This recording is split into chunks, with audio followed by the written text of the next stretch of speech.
The abortion debate is top of the agenda in the States again because of new legislation in Texas. These are protesters on one side of the debate, but protesters have been out on both sides of it. You may have seen one 14-year-old girl holding a placard. It went viral. We're going to speak to Tuesday Kane a little bit later on. We're also, before that, going to speak to a number of Egyptians to get their view on the army calling for a big turnout in Tahrir Square at the moment to give it a mandate. Do you think people should turn out and support the Egyptian army?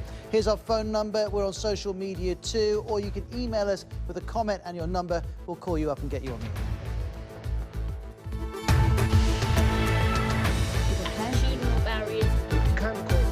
Talking about it. Top priority. My experience. People are going to want to know. Let me say something.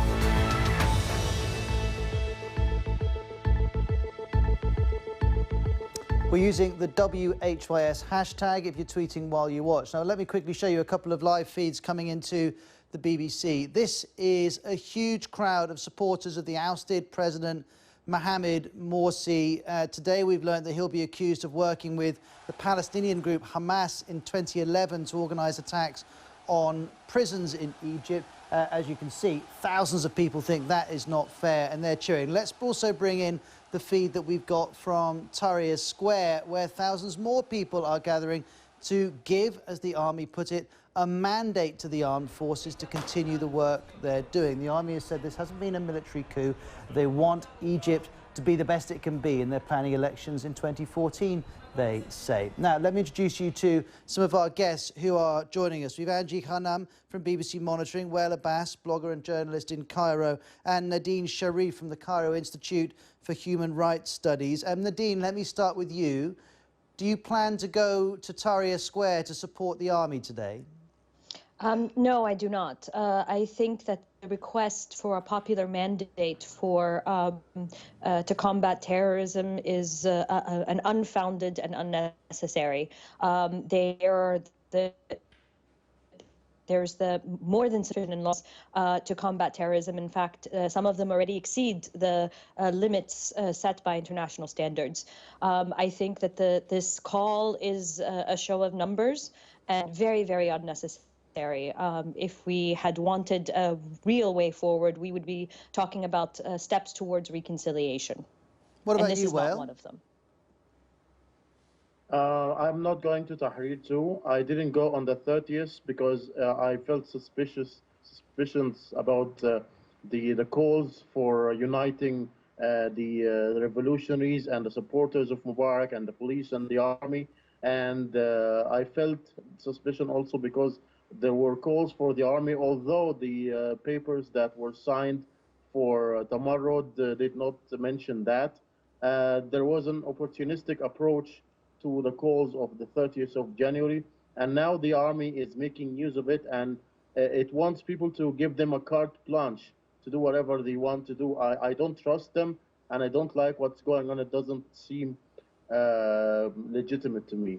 So you're sceptical. We heard from BBC Arabic on our radio show earlier saying lots of their viewers are sceptical too. Let me, before we bring in BBC Monitoring, speak to Mohammed Adam, who's a journalist in Cairo and joins us live. Mohammed, will you, obviously you're in the BBC office at the moment, but will you be going to offer your support to any of these protests?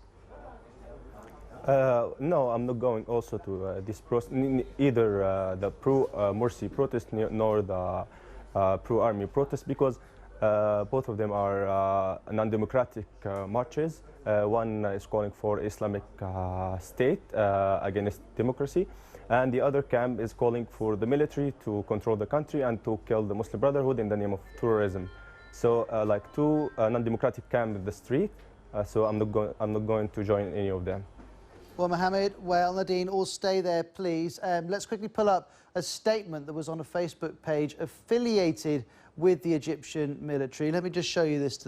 We affirm that the Egyptian armed forces never uses its weapons against its own people, but will do so against violence and black terrorism, which has no faith and no nation. I mean, Wael Abbas, it's been putting out a lot of different statements today, reiterating again and again its commitment to democracy. You're not prepared to give the army a chance? We already gave the army a chance after the January revolution, and we've seen the killing and how violent the army wasn't dispersing peaceful protests, and how the army used tactics of using thugs and bullies to disperse demonstrations that they did not like. And we've seen military tribunals, we've seen virginity tests, we've seen it all. So why should we trust this institution again? Although we all know that they have other political and economical interests. They control 40% of the economy, and they want to stabilize their position. They're not paying any taxes, they're not paying for water or electricity, and they are getting also foreign aid, which they don't want any questions asked about it. So what they are doing now can never be good and cannot lead to a democratic country as we are hoping for. Nadine? While very suspicious of what's happening the last couple of days, I'm not as suspicious as Wael. I think that if the military was given a chance on June 30th, and I think that they should have abided by the roadmap that they had set forth, and the issue of terrorism is extremely problematic. The military should continue to come under civilian authority, and the civilian authority, and I mean in particular the police, have the authority, in fact have extraordinary measures to combat terrorism. So my suspicion, while not initiated on June 30th, I wasn't as happy to see them join us as maybe some of the other members, but I was willing to give them a chance. This is not a step in the right direction.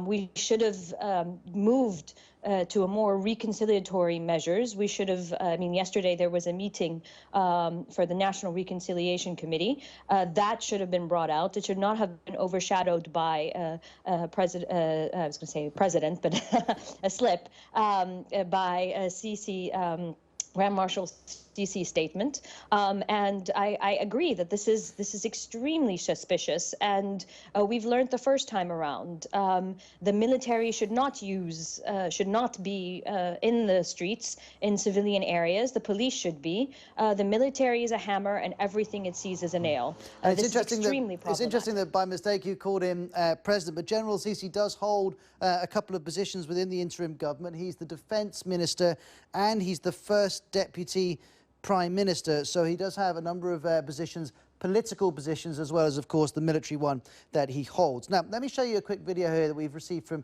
Kareem Hossem. He works for a social media company in Cairo, and this is what he's had to tell us.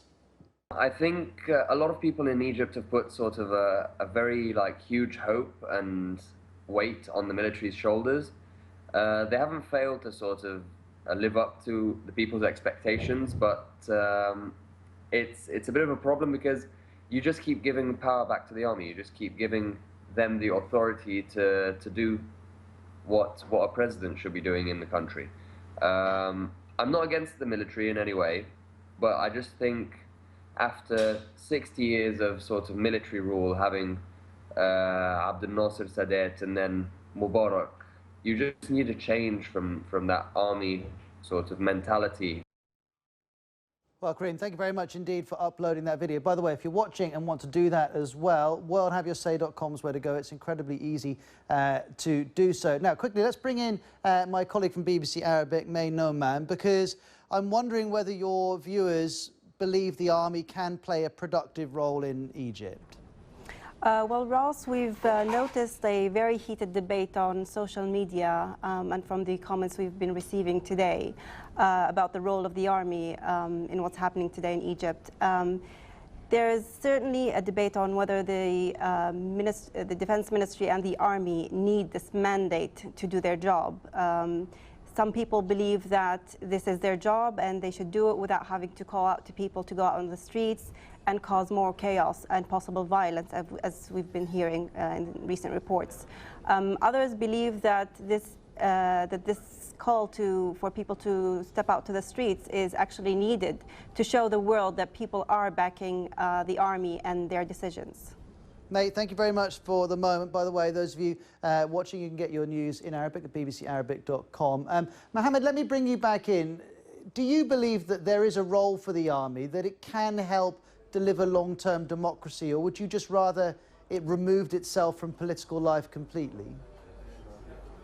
The thing is, as Wael said, like we tried the military. They said the same thing after Mubarak stepped down. They said like it's gonna be a transition state, then we will move to a democratic state.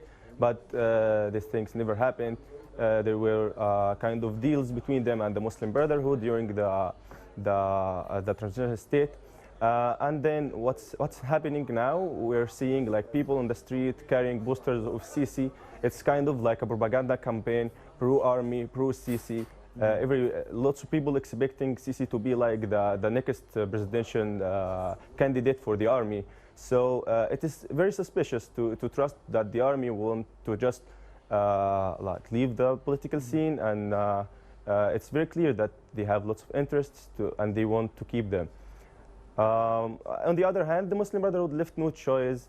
Maybe we need like the army to make pressure on the Muslim Brotherhood maybe they're coming back to the national reconciliation. But like this door will be open to the military. They might rule everything and control everything. So you're skeptical about any particular role that it can play. Dr. Adele in New York has just called us up. Actually, I apologise, has just tweeted us using the WHYS hashtag. There should be no support for this military appeal. It's against democracy. The coup in Egypt is a tragedy. It takes Egypt back to the Dark Ages. Well, again, the Egyptian army has come out today and said what has happened was not a military coup. And also, we've heard from the prosecutor who's told us that over the next 15 days, the former president, Mohamed Morsi, will be questioned over alleged involvement with Hamas in 2011. Now, another person who's not going to be going, we heard from Mohammed, he won't be going to the protest. Marwa Farid is an activist in Egypt. Let's have a look at her explaining her decision not to go to either of the protests. I'm not going to protest today because I believe it's the military's and the security's duty to protect the people. It's their duty to counter terrorism and acts of terror, their duty to arrest anyone who holds weapon and terrorizes other people. So I don't need to go to the street and tell them that I support their actions because it is their official and constitutional mandate. Well, thank you very much indeed for sending us that. Let me say also thanks to our guests, Wael Abbas, to Nadine Sharif, and also to Mohammed Adam, live from Cairo. All of you, thank you. Thanks to all of you who've been tweeting as well. Just after a quick break, we're going to turn our attention to this 14-year-old in Texas who held up a placard criticising anti-abortion campaigners, and a picture of her holding it has gone viral on the net. She'll take your questions in just a moment. No, I talking about it. Let me say something. No, I Talking about it. Let me say something.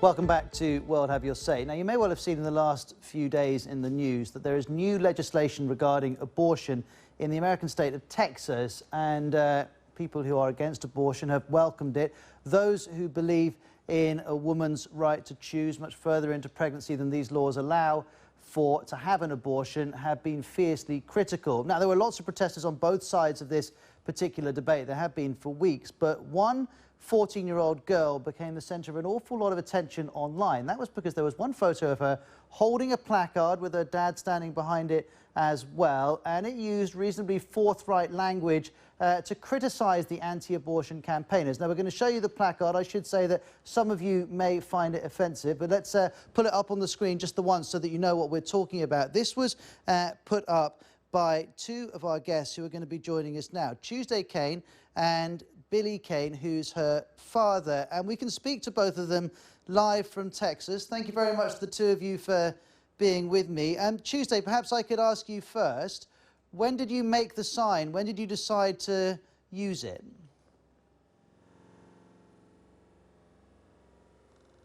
She's having a drink, which doesn't bode well. Tuesday, can you hear me okay?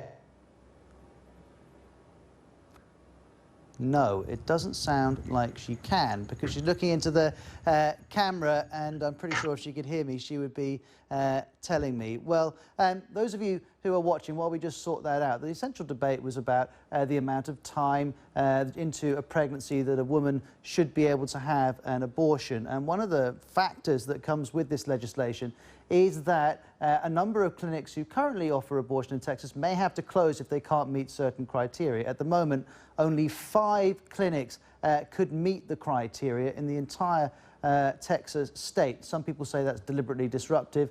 Some people say that's reasonable. The hashtag's WHYS. Let me quickly pull up one of the videos that we've received about this issue. Years old.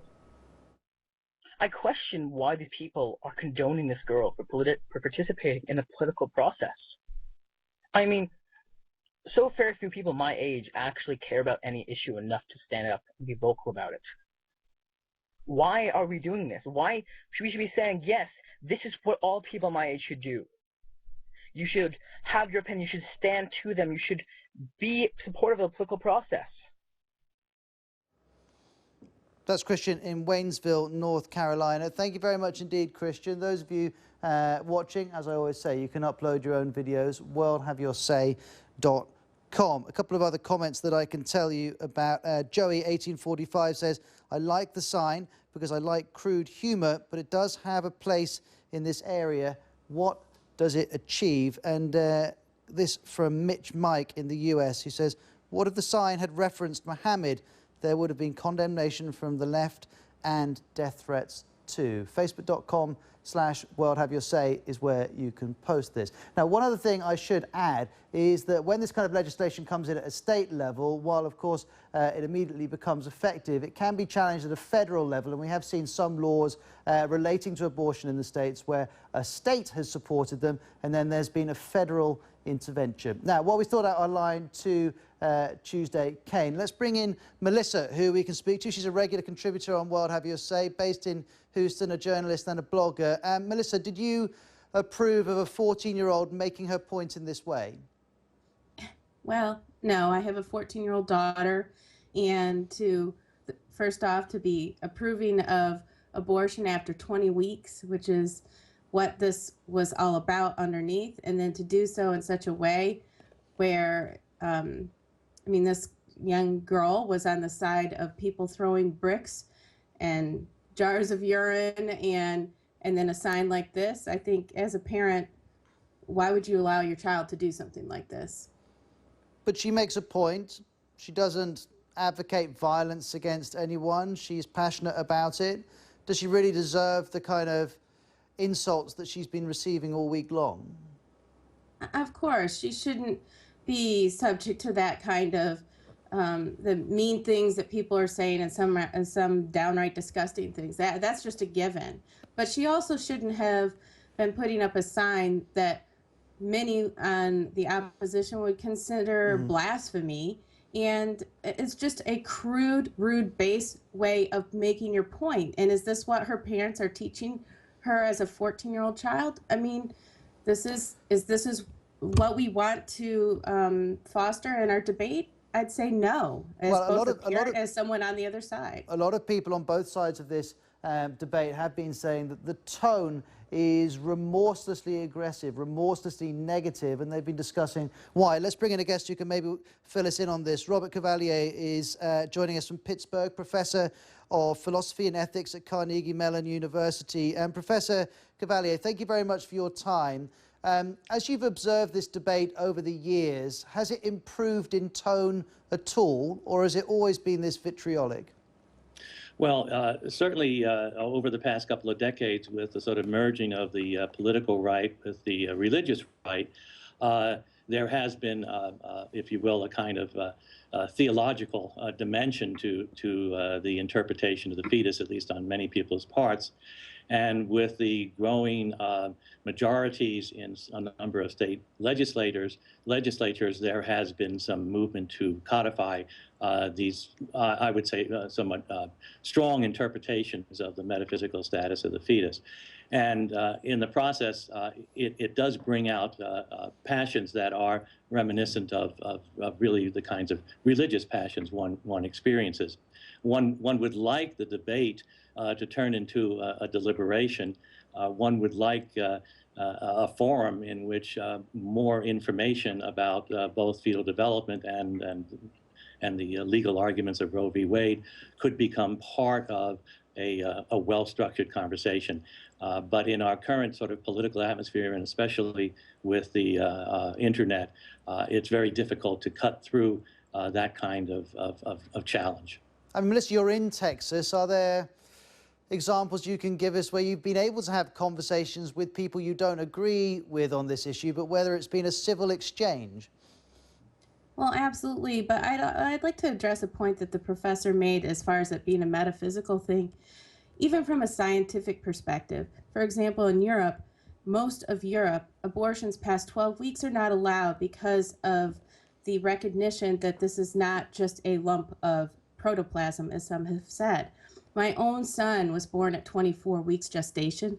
It is now known scientifically that babies feel pain, fetuses feel pain at 20 weeks gestation. So from a scientific perspective, this legislation was perfectly reasonable, and what we're seeing, or what we were seeing from the opposition to it, was perfectly unreasonable. The Gosnell But one minute, Melissa, of course that's your view, and if there was somewhere else in Texas who was opposed to this legislation, they would probably say the direct opposite. But I suppose what we're trying to explore, and Professor Cavalier, you can address this, is where can people go to find Americans talking about this in a way that they are engaging with each other? Well, for one thing, I would like to agree with what my colleague just said about the development of the scientific understanding of fetal development, and that has led a certain weight to the discussion that wasn't there in the 60s and 70s, where some people casually talked about the fetus in the early stages as an appendix or such like that. So this is in fact a point that you could find some interesting consensus.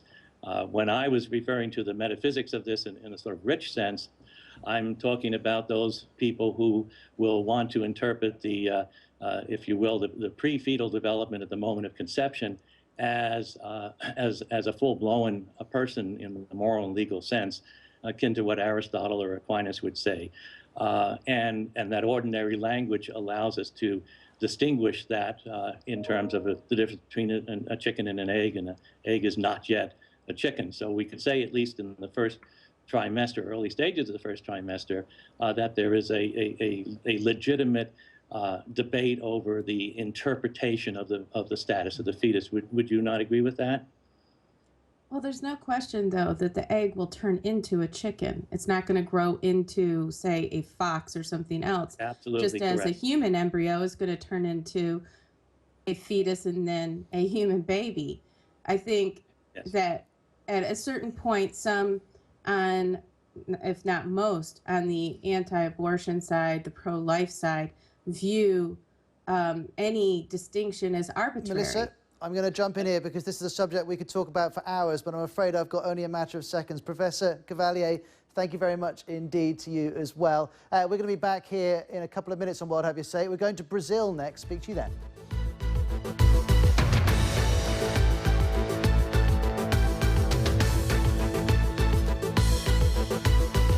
Let me say something.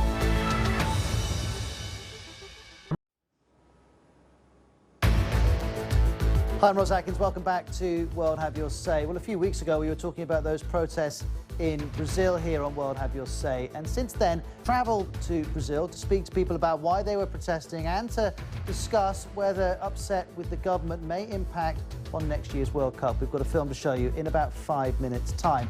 And before that, we are going to speak to Tuesday Kane and her dad, Billy, about that sign criticising anti-abortion campaigners, which has gone viral around the world. Lots of you will have seen it. We'll ask her why she held it up in just a moment.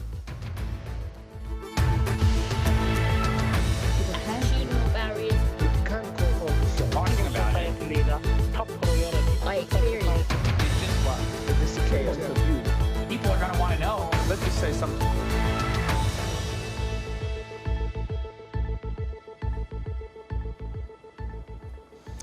Well, if you're watching about 10 minutes ago, you'll know that we tried to speak to Billy and Tuesday Kane, and they couldn't hear us. The good news is they can hear us now, so let's bring them in live. Both of you, you're very welcome here on World Have Your Say. Tuesday, let me start with you first. What made you write that placard? And did at any point you think this was not an appropriate thing for a 14-year-old to say? Well, I figured out that a lot of people were bringing religion into the debate about abortion. It frustrated me a lot, and I was really confused as to why they would, be against the separation of church and state. So I made a sign that I felt would have multiple meanings to different people, so everyone could view my sign differently, and I guess make it say different things to them. But it's just about the separation of church and state. That's really it. And we won't show the sign, but because some people are finding it offensive. But essentially, you were saying, Christians, get out of decisions that affect my body. And Billy, I know that you've spent a great deal of time online this week. There's been a huge amount of criticism coming your way and coming Tuesday's way. Have you been taken aback? Honestly, I think the feedback I've received so far is about the same as I normally get from the people I speak to. As far as some of the extreme comments, I've been surprised. There's no doubt. One of the things I wanted to do was make sure that we'd have a what I consider to be a calm, rational discussion. So I decided to get up online and take up the cause of not necessarily defending my daughter as much as trying to make a rational argument for having a calm discussion. Well, calm discussions don't often happen around this issue in the States. Let's pull up one message here that's come in on the subject. Fufala, writing on the Baby Center forum online, says, if you're going to write such a provocative placard, you need to expect backlash. I found it offensive. Tuesday, did you realize that you would offend? Presumably you did. Of course. Anytime you bring religion into something as touchy as the subject of abortion, of course I'm going to have to realize that, yes, I'm going to offend some people. It wasn't intended to offend, but I did realize that it might.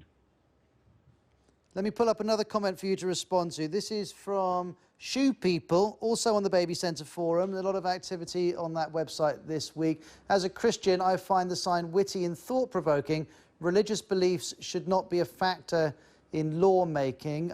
There is one person supporting you, but I'm guessing, Billy, that you are in the minority in Texas on this issue. Well, it's interesting that you say that. The truth is that most of the people that I've spoken to have been incredibly supportive of our message. And really, it kind of boils down to, we're trying to say, keep religion out of the laws. And what's happening is we're having people saying that, what we're trying to get across is that we want to offend people in religion. People that are pro-choice are actually trying to say that, you need to keep the religion out. And it's really, both ways. But as far as people supporting it, we've been amazingly well supported here in Texas. But the few that are really speaking against it are kind of, I think they're vastly outnumbered by the people that are in support of pro-choice legislation.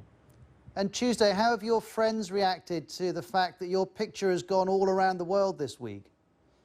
Oh, they're beyond excited. I've been getting calls from all of them that are very, very supportive. They've all been saying, oh, I really want to help you write articles and talk to everyone about this. And they're really for it, I guess, would be a good way to put it. So your friends are being supportive, but a lot of people online haven't been. You've been called an awful lot of very unpleasant names. You must have a very thick skin for a 14-year-old.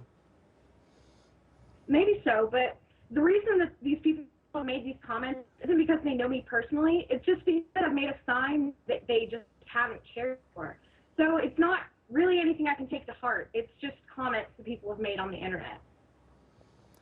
And Billy, I must ask you a point that lots of people are making, which is, how are you comfortable with your 14-year-old daughter holding a placard about what is and isn't inside of her body? Well, I don't really have a problem with her speaking her mind. In fact, I've answered a lot of questions online where people are like, what if your daughter was anti-choice? I'm like, I would support her just the same. I think it's a parent's job to go out and take up for their kids and make sure that their beliefs get listened to, and you should be serious about them. So I totally back what she's done. All right, one more comment for you to respond to. This is Erin Walker, who is Tuesday's first grade teacher in Austin, Texas, writing on the Admiration Society blog. Aaron Walker says, if our words are getting angry, it's because we are angry. Civility is nowhere near as important as civil rights. Well, do you agree with your first grade teacher that actually it's not important to be civil? That doesn't matter. It's more important to be angry? Well, yes, no. In some cases, it is more important to be angry so you can actually show what you feel. It's your emotion. It's not just actually being angry and, you know, the negativity behind it. It's more of the emotion behind it. But in a lot of cases, you need to be civil as well. But I guess both ways. I don't know. I support her at the same time that I oppose her. And one last question. Despite your efforts, this has become law in Texas. Is that the end of the matter for you, or do you plan to do other protests? That's for you. For me? Well, I plan on doing more protests. I would love to be able to go down to the Capitol and continue to protest things that I think are right. I'm not really sure if we have any plans to do specifically, but I think if anything else does come up, I'm sure we will attend. Well, both of you, thank you very much indeed for your time. We appreciate you making the effort to speak to us here on World Have Your Say. There's Tuesday and Billy Kane. By the way, if you're thinking, is this related to that incredibly long speech by a senator called Wendy Davis, it is. She tried to stop this bill going through by speaking for so long. It didn't work. It's become law. She's been very critical. But the man who oversees the Senate in Texas has said that the intentional chaos created by the radical left will not stop the aspirations of Texans. One that's going to be with us for many years, I suspect. Thank you very much to Tuesday for joining us. In a couple of moments here on World Have Your Say, we're going to go to Brazil to talk about protests and also about next year's World Cup. No, talking about it. Let me say something.